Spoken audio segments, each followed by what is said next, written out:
कहीं नहीं है, आप इतने क्यों चिडते हो. तर मला असं वाटायला की आपण किती चिडणार आणि या सगळ्या व्यवस्थेला आपण काय करू शकणार आहे. तर एक प्रकारची हातबलता, एक प्रकारचं मला असं वाटतं की हा सगळा माहोल ज्यात माझ्या असण्याने किंवा नसण्याने काहीच फरक पडत नाही. म्हणजे ज्याला आपण मागच्या पिढीचा जसा एक गांडू शब्द वापरला होता, एक प्रकारचं गांडू पण आपल्याकडे येत आहे. कारण एक तर कवी म्हणून काय आणि माणूस म्हणून काय, तुम्हाला या सगळ्या माहोलमध्ये कुठं स्थान नाही. हे तुम्ही अगदी निग्लेक्ट झालेला आहात. तुमच्या कुठल्या म्हणजे तुमची कुठलीच ताकद तुमच्यात ती उरलेली नाही. म्हणजे तुम्ही एक सोशल एखादा काही प्रयोग करावा, ते सगळं तुम्ही मला चिरडून टाकल्याचं इतकं सगळं वातावरण असताना पुन्हा पुन्हा मग मी तो स्वर किती दिवस लावायचा. म्हणून म्हटलं चला ठीक आहे, माझ्याकडून बघूया, थोडं नॉस्टॅल्जिक होऊया म्हणून हा सगळं मी अगोदर काढला. तर ते कुठे सुटलेलं नाही आहे. 2 संग्रह यानंतर येतो.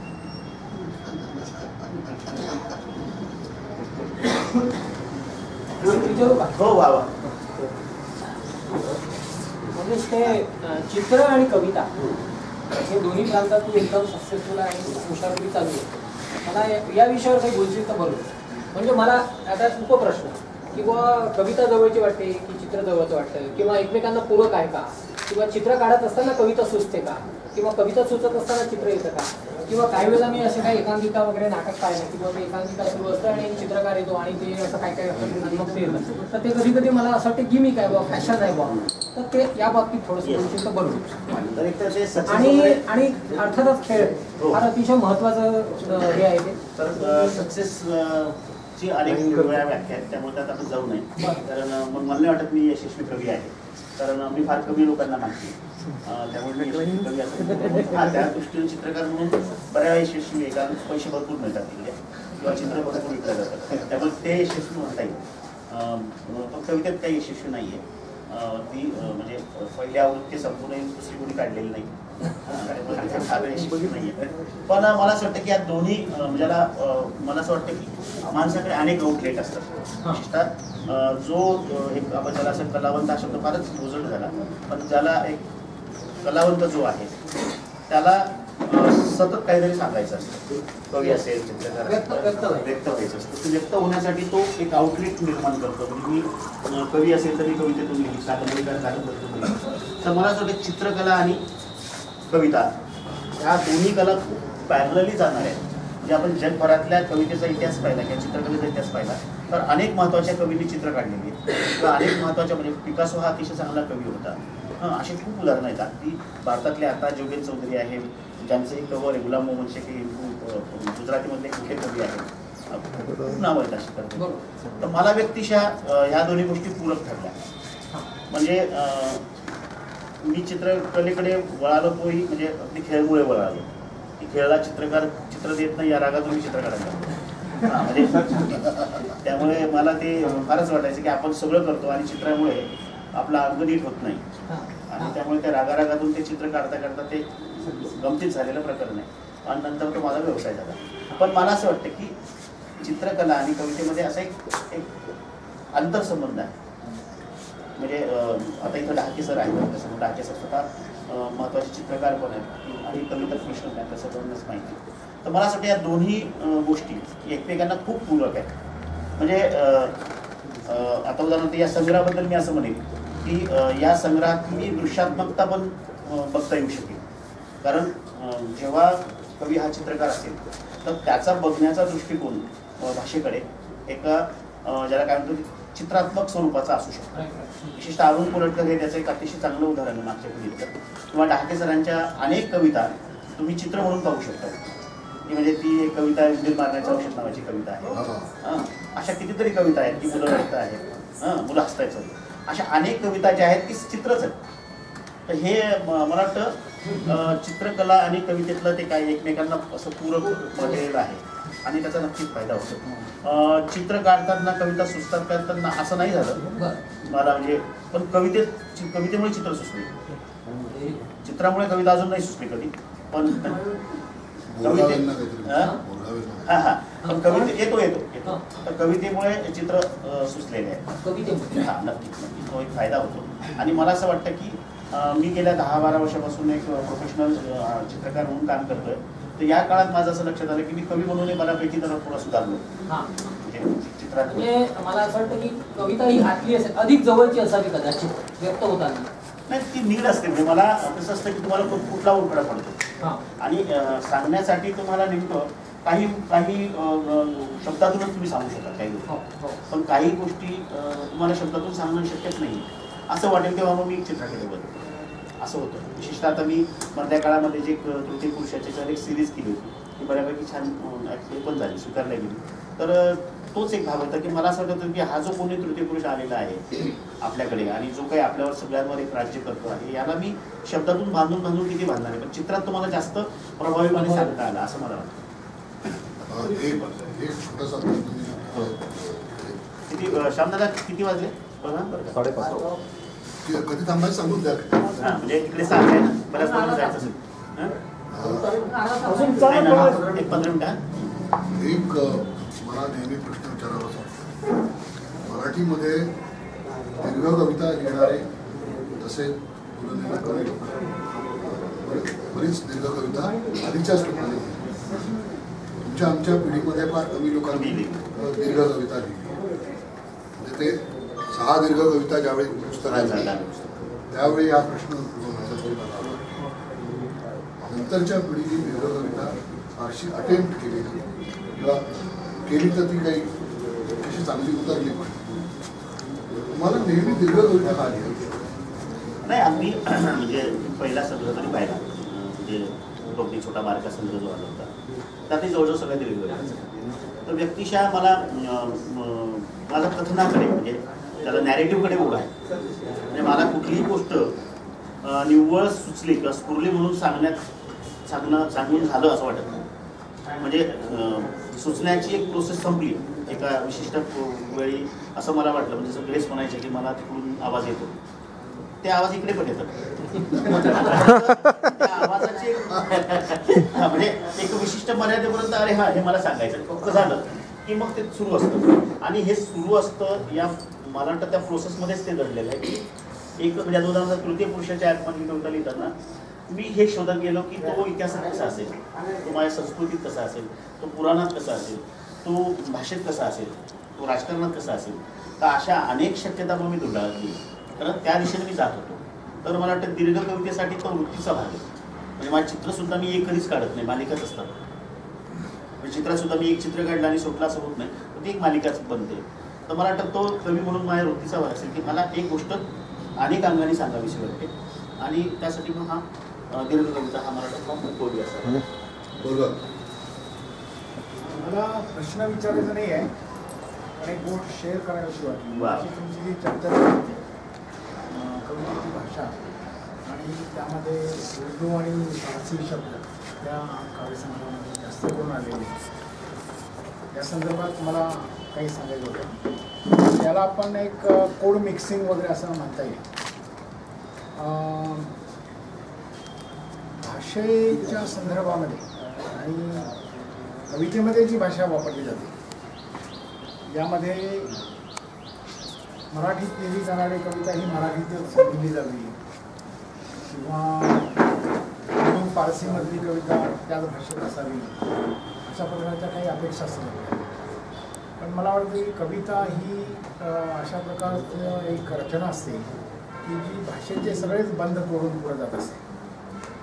आणि जेव्हा कवी कुठल्या मनस्थितीमध्ये काय लिहित असतो तर ते लिहित असताना त्याचा जो अवकाश किंवा जी थीम किंवा त्या डोक्यात चाललेले सगळे जे काही गोष्टी असतात ते व्यक्त करत असताना एखादा शब्द हा कुठल्याही भाषेतला असतो तो तिथं बरोबर फिट बसत असेल तर तो तिथे येऊन जातो. म्हणजे आता बऱ्याच कवींच्या मंगेशनी उल्लेख केला जातो इंग्रजी बरेच शब्द बऱ्याच ठिकाणी मोठ्या प्रमाणात आलेले आहेत. तर हे मुद्दामून केलेली गोष्ट आहे का असं ते असेल तर ते कळतं मुद्दामून केलेलं आहे. आणि ती सहज जर आली असेल तर ती सहजपणे येऊ शकते. तेच म्हणलं ना, जर दिसलं या कवितेमध्ये असं वाटत झालं की हे जाणीवपूर्वक होतंय असं वाटणं हे कवीचं अपयश आहे. त्या कवितेमध्ये ती बऱ्याच अंशी सहज आलेली आहे. यातली एक दीर्घ कविता आकारामध्ये येऊन गेलेली मला आठवते ती मी वाचली होती.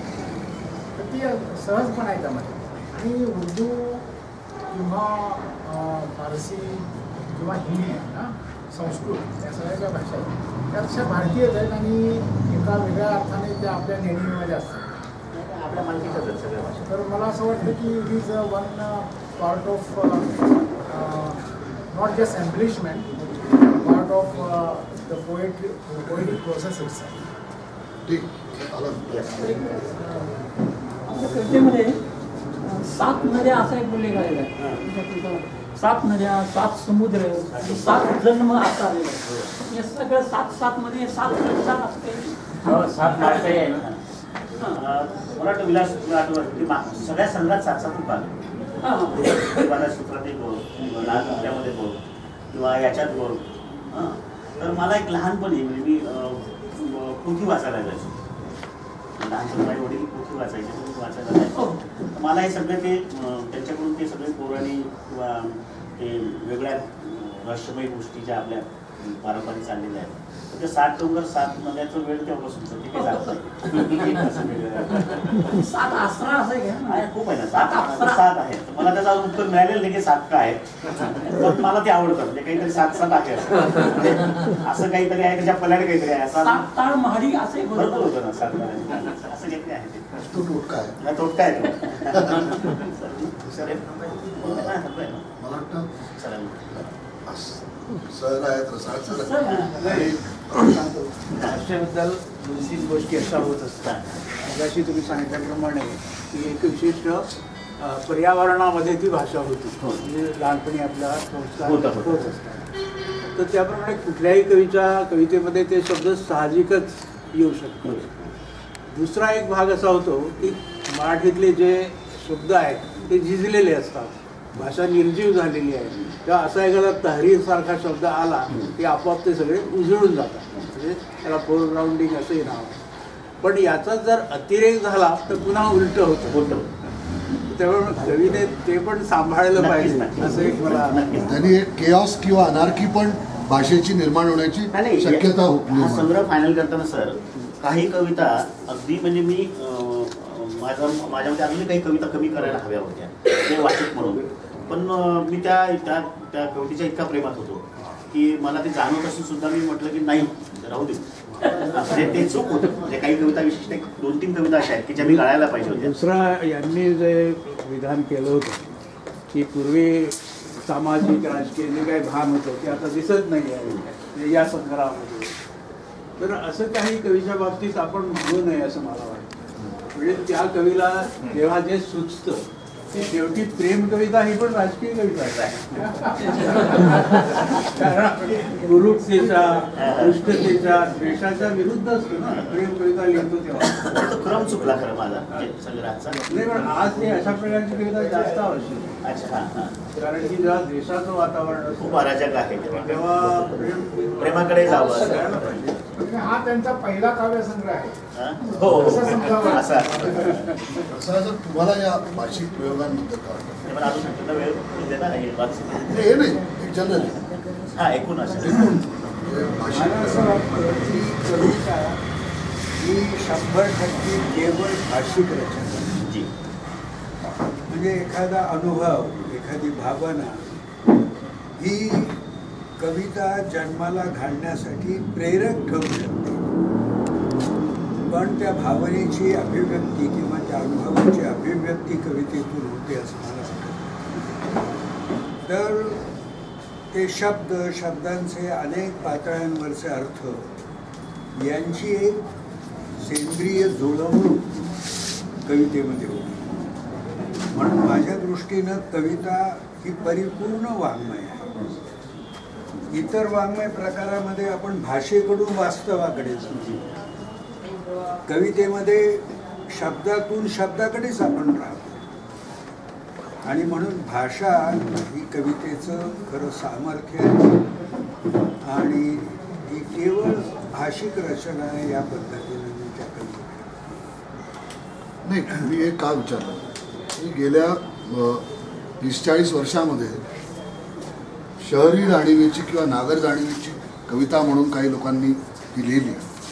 त्यातला एक प्रयोगाचा भाग म्हणा किंवा चूष म्हणून सुद्धा अनेकांनी ते केलं की ज्याला आपण इंडोर इमेजेस म्हणू, या साधारण कम्प्युटर कीबोर्ड की ज्यांनी डिनोट होतं की this is modern, this is urban, की मुंबईत राहणारी आम्ही माणसं कवितेत लोकल आणली हां की आम्हाला ती कविता मुंबईची झाल्यासारखी वाटते. आता या प्रकारे इंग्रजी शब्दांचा वापर जो या नागर जाणीवेतून करतात लोक आणि तो अनेकदा सिंथेटिकच वाटतो. तर हे तुम्ही पण बघत आलात किती वर्ष तर किंवा भाषेची तोडमोड करण्याच्या याच्यात काही लोकांनी विचित्र विचित्र प्रकारच्या वाक्यरचना या काव्यभाषेच्या नावाखाली आणल्या. म्हणजे आता मी नावं घेऊन काही ते चर्चा करत नाही पण मला 2-3 कवी असे माहिती आहेत की ज्यांनी त्या काव्यवाक्य म्हणून आपण त्याला स्वरवाक्यासारखं तर ती एक ओळ जी आहे तिचं रिरायटिंग करता येणं शक्य आहे कवितेमध्ये. म्हणजे सगळेच लोक करतात.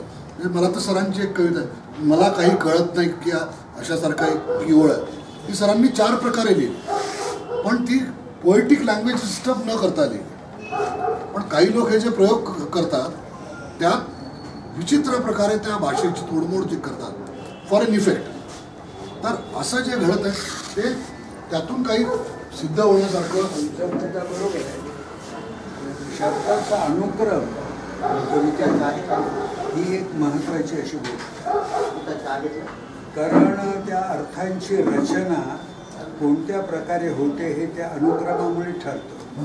म्हणून अनुक्रम सिंटॅक्स ही एक अतिशय महत्त्वाची गोष्ट. हे पहिल्यांदा मर्ढेकरांनी ओळखलं आणि या प्रकारे हे आपल्याला तुकारामामध्ये सुद्धा दिसतं. शब्दांचे अनुक्रम बदलून अभंग लिहिलेले पण शब्दांचे अनुक्रमच बदलले म्हणजे कविता होते असं अनेक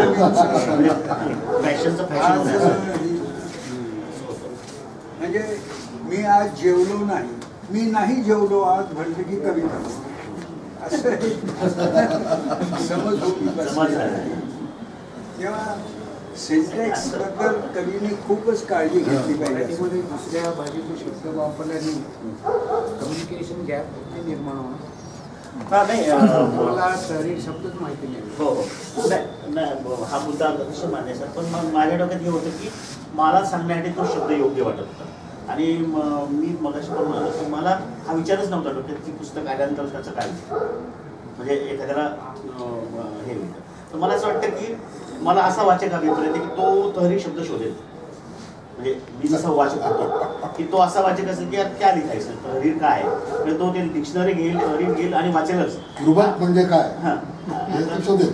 तर आणि मी तसे शब्दांचे अर्थ दिले देतात पण तरी मला असं वाटलं की तसा वाचक असेल ना काहीतरी 10, 20, 25 तो एवढा वाचक आपल्याला पुरेसा आहे. आणि मोठा वर्ग कधीच नाही किंवा नाही टाळला तर मला काय वाटतं ते पण लोकांना नाही होईल बघतो असं नाही. जिथं मला असं वाटतं मी फार लहान आहे सांगायला पण मला असं वाटतं की मी कुणाचा विचार करून लिहिणं किंवा मी कुणाला आवडेल म्हणून चित्र काढणं मला असं वाटतं ते माझ्या कक्षेतलंच गोष्ट नाही आहे. हां माझ्या कक्षेत काय होतं कम्युनिकेशन तर प्रायोरिटी असते. नक्कीच मग ते कम्युनिकेशन नक्कीच भागांचं राहायचं आपण एकत्र आलो म्हणजे आज याचं हे दुसरं प्रमोशन आहे म्हणजे तेवढं ते भाग मी ठेवलेलंच आहे की किमान असं काहीतरी एक विचित्र नावाचं पुस्तक आलेलं आहे असं कविता प्रेमी लोकांपर्यंत पोहोचवलं तर असं ते आहे. इतर एक क्रिएटिव्ह प्रॉब्लेम आहे तुम्हाला पर्सनली तुम्हाला जर का त्याचा अनुभव आला असेल तसा मला उत्तर मिळालं तर थोडी मदत. माझ्या फार थोड्या कविता लिहिलेल्या आहेत इंग्रजीमध्ये दोन अनुभव आहेत. एक अनुभव आल्यानंतर पटकन कविता झाली आणि दुसऱ्या कवितेला तर मला 11 वर्ष थांबवलं होतं फारच चांगली गोष्ट आणि ही रिपीट सुद्धा केली नाही. सिंगल राहत पहिली कविता आणि दुसरी अनेक कविता म्हणजे मी धाडस करून असं म्हणजे की दुसरीच कविता 11 वर्ष बेस्ट न वाचताही सांगताय. म्हणजे मी नेहमी म्हणजे मी नेमाडींना नेहमी टीका करणार आहे पण मी अजूनही सांगतो अनेक लोकांना की कादंबरीसाठी मेहनत किती घ्यावी त्या माणसाकडे म्हणजे 10-20 वर्ष कादंबरीला देणं ती रचना हा ते आता त्यांचं काय असतं किंवा तुम्ही होत नाही कल्पित गायब वगैरे त्याच्यावरची आक्षेप वेगळी गोष्ट. पण जी काही मेहनत आहे, जो रियाज आहे, तो मराठीतल्या लोकांनी नेमाडे तुम्ही शिकावं की कादंबरीला किती वर्ष राहिले. पण माझ्या त्या दोन्ही कविता जे आहेत, जणांना पहिली आवडली. मग तो वर्ग जास्तच आहे सर पहिल्यापासून.